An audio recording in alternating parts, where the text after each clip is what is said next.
Ho letto a suo tempo tutto quello che i giornali hanno pubblicato. È stata uccisa in Somalia. Lei stava facendo una ricerca per quanto riguarda gli armamenti. Dietro c'era qualche cosa che bisognava nascondere, che non doveva venire a gamba.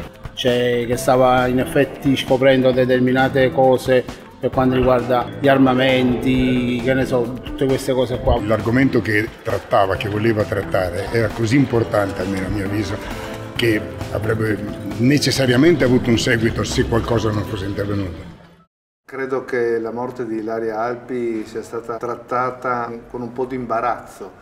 20 anni dopo ancora non conosciamo la verità, ma sicuramente cominciamo ad intuire che qualcosa c'era. Hanno seguito fino in fondo quelli che erano i valori nei quali credevano. Solamente la determinazione di chi è stato vicinissimo a Ilaria ha fatto sì che il tutto non venisse rinchiuso in un faldone e poi coperto da polvere.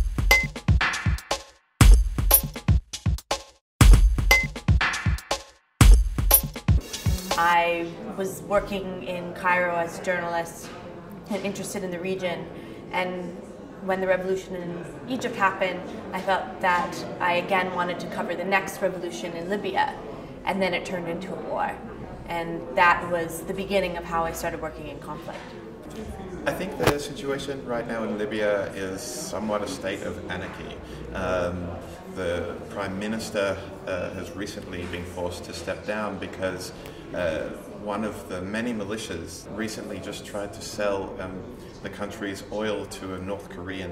You described it to me that there's a reason that you need to show this to the outside world, because they need to really truly understand what happens in war, and the good and bad, all of it needs to be shown.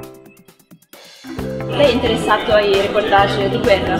Sì, saccoriamente sì. Io sono lei tutta la storia della seconda guerra mondiale, sapete che mio papà era partigiano, quindi c'è stato un reportage di guerra che mi ha colpito, che è quello fatto dalla BBC sui criminali di guerra italiani, ed è una cosa che ho scoperto perché mai nessuno ne ha mai parlato. Lei conosce gli F-35, sa cosa sono? Sono degli aerei da caccia che il governo italiano dovrebbe acquisire prossimamente. Denaro buttato via. Sì, certo. Cosa ne pensa Che dovremmo evitare di spendere i soldi in questo modo, no? Non c'è bisogno di aggiungere altro. Non lo trovo in questa fase congiunturale un acquisto ideale.